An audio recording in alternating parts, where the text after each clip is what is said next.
Okay, give it a shot and I'll turn it. Good morning, ladies. Good morning. I want to make sure everyone can hear me because I complain a lot in the church building about not being able to hear. Yeah. So can you hear at the very back? Yes, ma'am. Good deal, thank you. I'm going to do a book review this morning. And I love pictures in books. So we're going to have a little slideshow. But, which reminds me, I love to go through my grandmother's Bible and look at all the pretty pictures in her Bible. She had lots of stuff in her Bible. Pressed flowers and notes, which reminds me of a story. This little boy was looking through his grandmother's Bible, and all of a sudden he exclaimed, "Mom, Mom."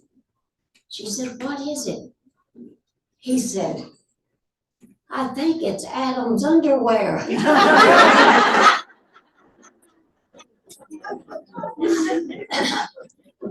Well, we're going to cram 91 years into 30 minutes. So hold your bonnets. Our lives are like books. Most people only see our cover. The minority read only the introduction. But many people believe the critics, and few will know our content.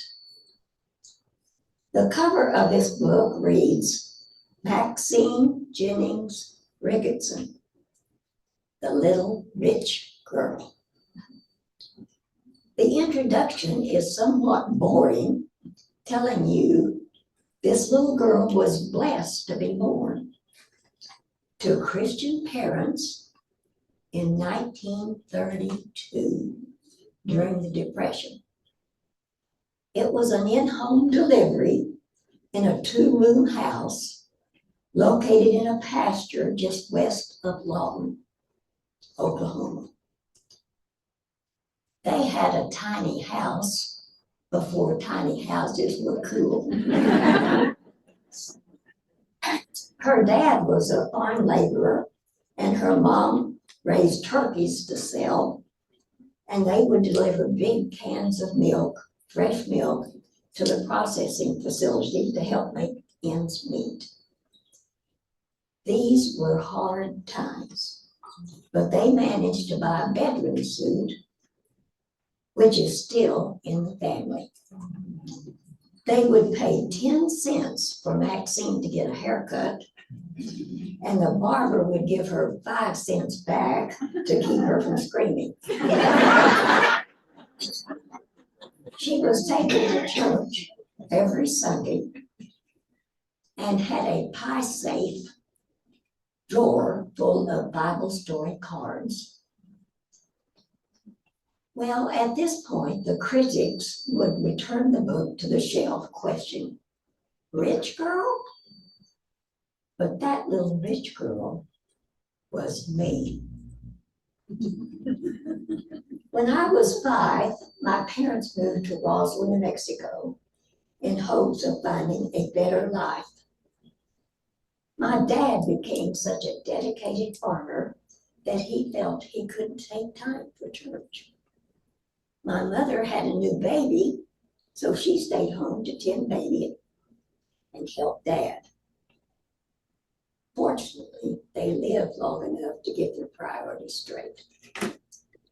One of my richest blessings was my grandmother, who saw to it I never missed my Bible class or church. I have great memories of her. She loved her canaries, and if you got to sleep over, you woke up to the birds singing after she uncovered them and started talking to them in the morning. She could convince several of the grandchildren how much fun we would have helping her clean out the chicken pens. And it was fun because of her. I rode a school bus to a little country school, grades 1 through 8. If you were first to be picked up or last to be dropped off, it was a long journey on those country roads. I was blessed with so few students in the classroom that I received a lot of special instruction.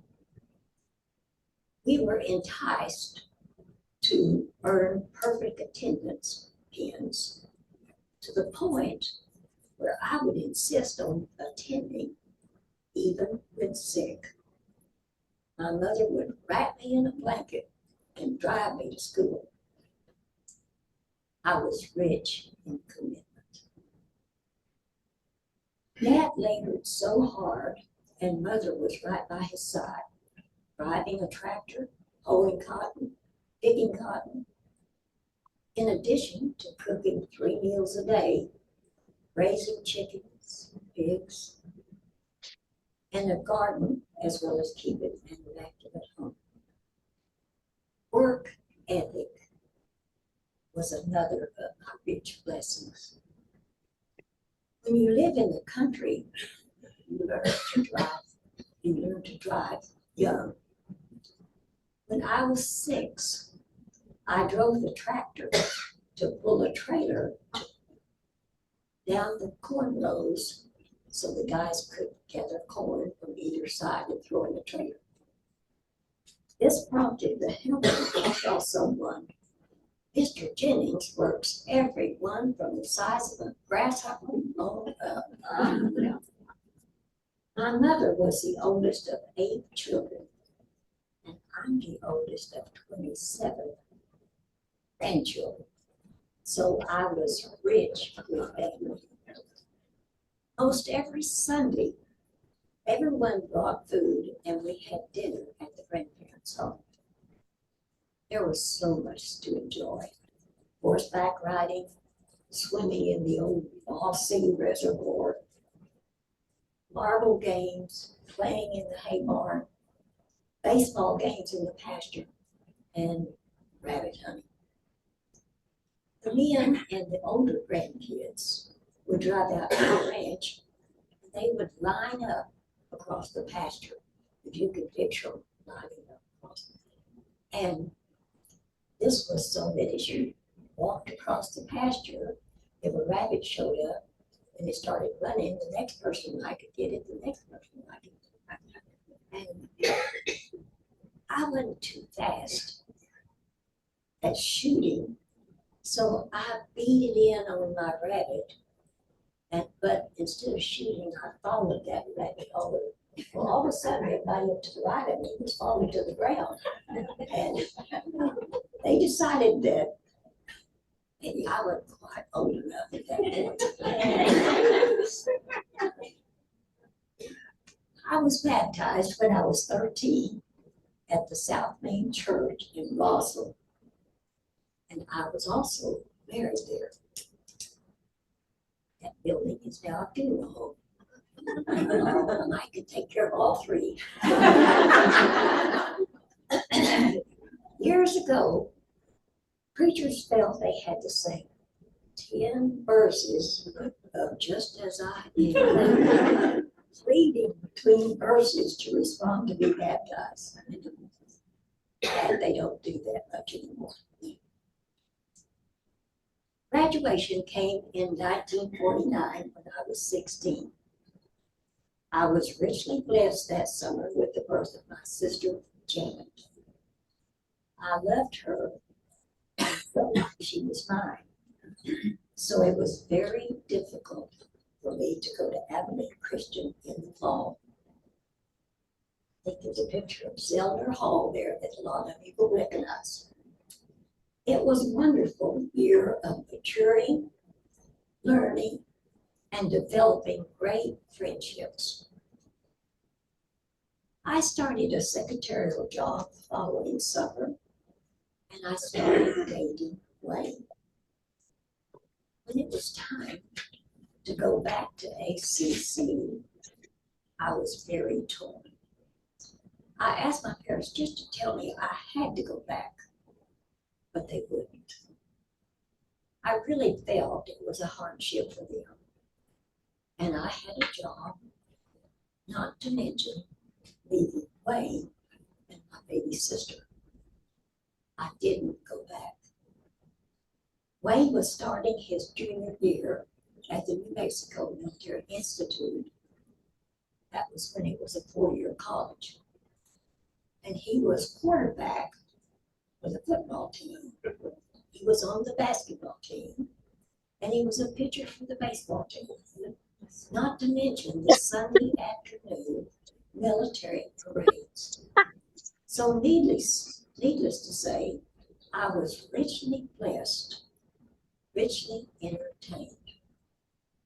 He was richly blessed with a full 4-year scholarship, and I was richly blessed with him. It does seem that I have spent a lot of my life sitting on bleachers. As a little side note, while we were dating, my parents moved to a rent house in town while they were building a home on the farm. One night I was out with Wayne, and my mom decided how fun it would be to set up a booby trap from the front door across the path to my bedroom. However, she forgot to unlock the front door. And when I knocked, she's the one who stumbled.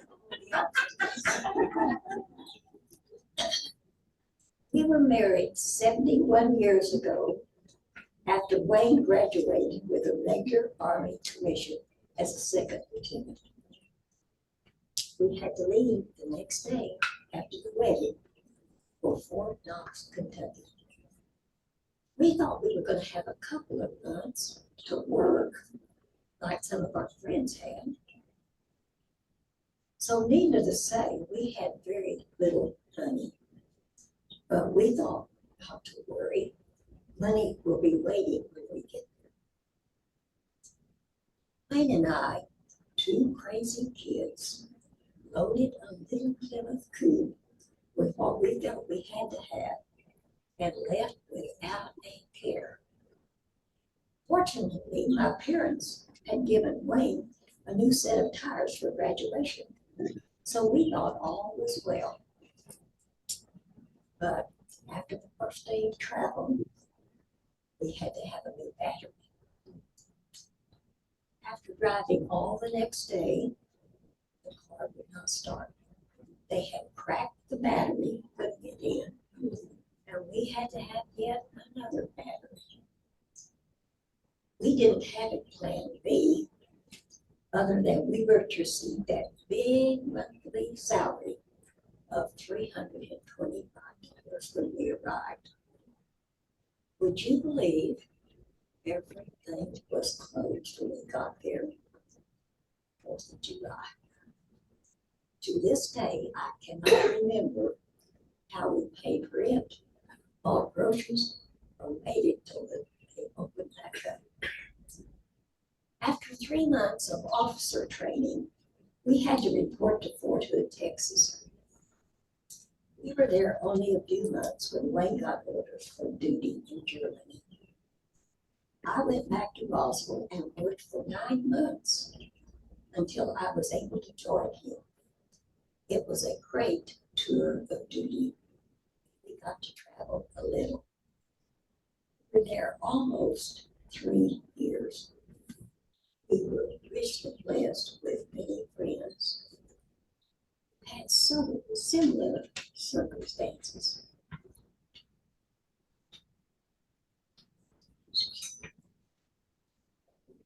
We were all newlyweds.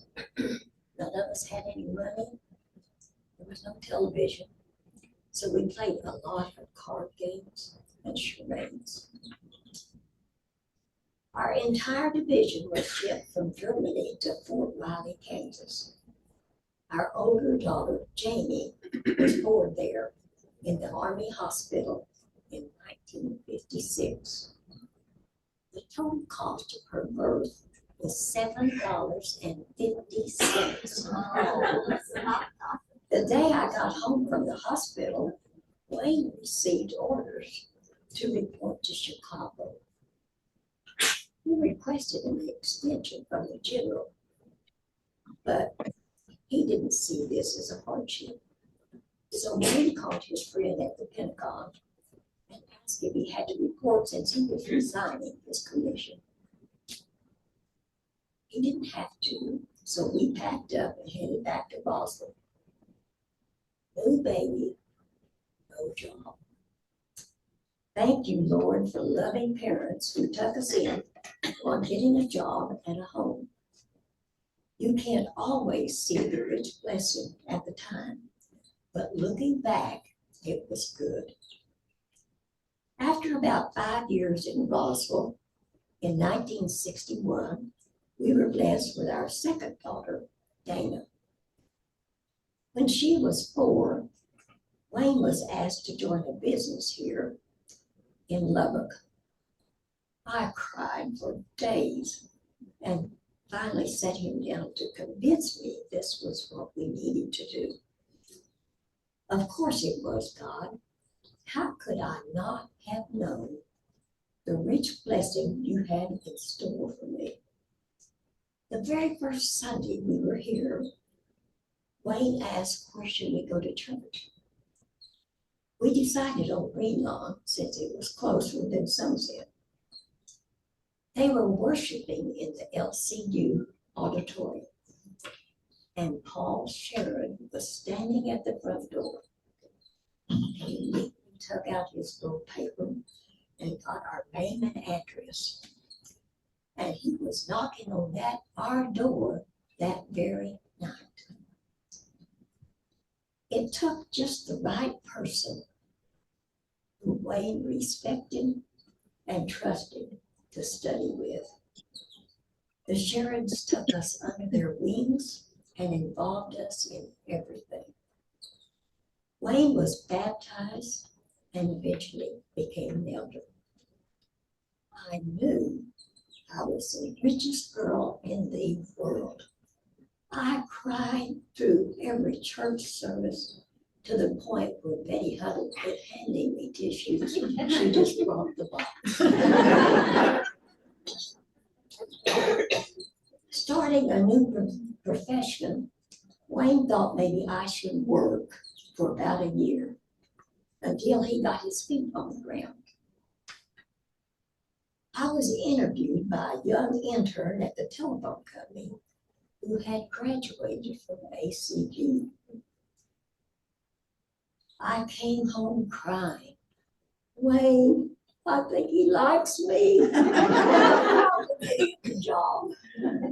I did get the job and retired after 28 years.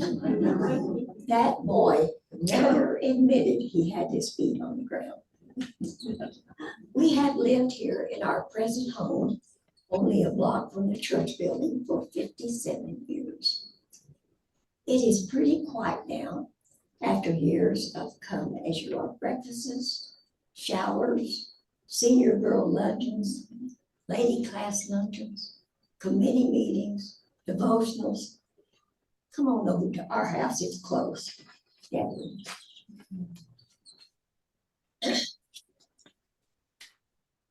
I have been a widow for 13 years. After Wayne's death, my daughter Dana involved me in Lubbock Christian High School's baseball program. We traveled with the team. We kept them with drinks, sandwiches, and snacks, and spent hours washing uniforms. I would say, you guys try to keep your uniforms clean today. The coach would say, if they don't get dirty, they're not playing. Because my youngest grandson, Pate, calls me other mom, the entire baseball team and their parents also call me Other Mom. Chapter 5, Life is Revealed. One of the greatest weaknesses, one of my greatest weaknesses, is worry. I am concerned about our congregation, our world, my family, friends, and on and on. Yes, I know the scripture by heart, and I have them posted on my refrigerator. 1 Peter 5:4, cast all your anxiety on him because he cares for me. And Philippians 4:6, don't worry about anything. Instead, pray about everything. I'm a very emotional person, and I cry for no reason. It's very difficult for me to visit someone whose family isn't expected to live or has died. I feel I make them feel worse instead of consoling them. Dorothy Paul told me one time at the hospital when Jess was dying, you are the only one who has cried with me. So if you need someone to cry with,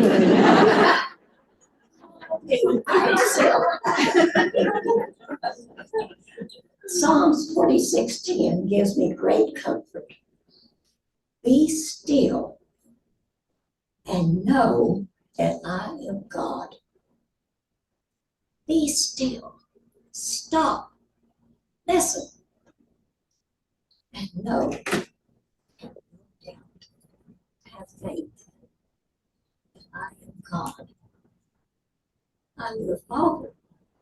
I'm in control. I'm your hope. I will lead, nourish, protect, and restore you. My 2 daughters and their husbands, my 5 grandchildren and 8 grandchildren spoil me and see to my every need. They think I should have the latest in technology and dress correctly for my age and up to date on current events. Funny story, several years ago, they were talking at the dinner table about Paul McCartney. And they said, you know who that is, don't you, Mom? I said, that name sounds real familiar. Does he go to Sunset? I had not lived that down. I am held accountable by my Pew 7 brothers and sisters and many others. When you are my age and a widow, hugs become very important and appreciated. I feel loved and richly blessed.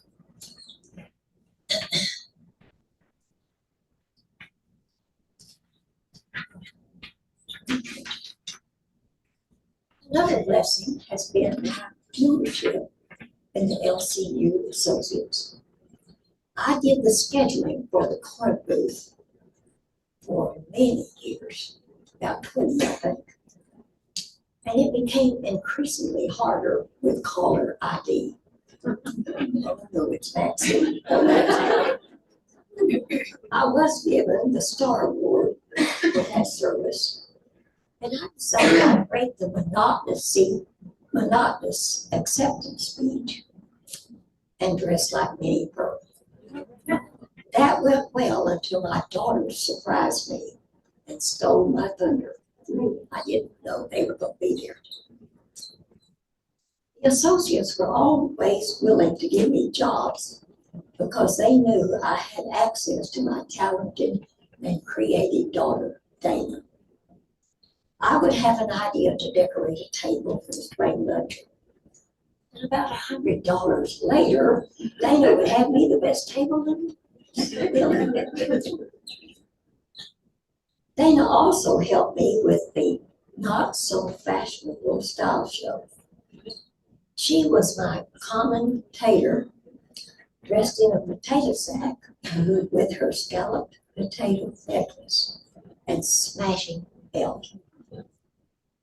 These are only two of the models she introduced: our print dress and her box coat. My friend Kristen helped me put together the beautiful outfits.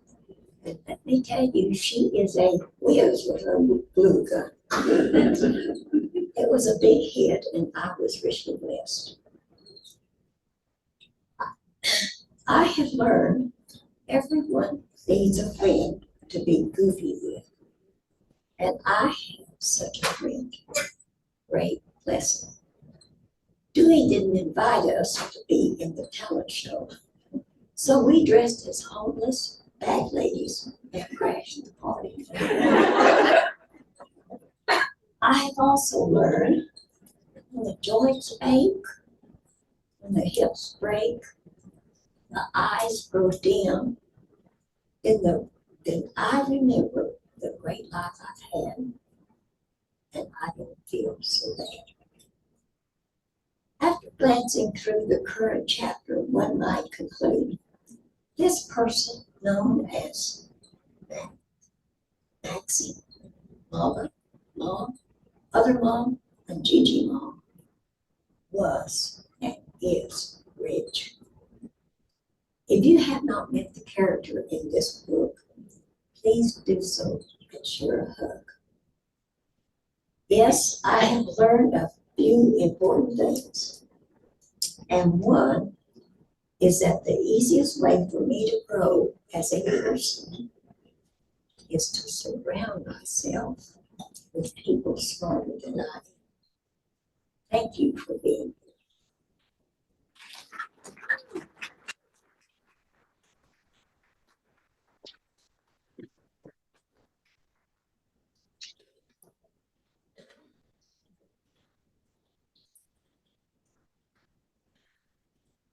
Like I thought.